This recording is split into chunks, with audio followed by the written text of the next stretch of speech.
దేవుని ప్రియమైన బిడ్డలకు వందనాలు. God is good. దేవుడు మంచివాడు. అబ్రహాము అనేక జనములకు తండ్రి అయ్యాడు.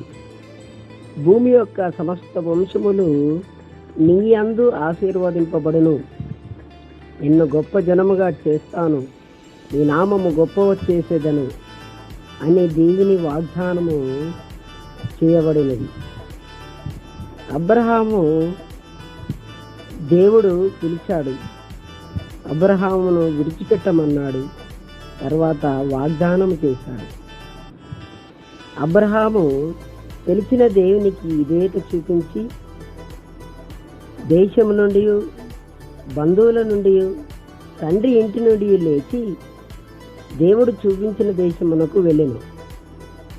అబ్రహాము విధేయత చూపించిన విధానమును బట్టి దేవుని ఆశీర్వాదములు పొందుకున్నాడు. అనేక జనములకు తండ్రి అయ్యాడు. గొప్ప జనముగా చేయబడ్డాడు. ఆయన నామము గొప్ప చేయబడినది. మనము దేవునికి విధేయత చూపించి ఆశీర్వాదములు పొందుకున్నాం. ఆమేన్.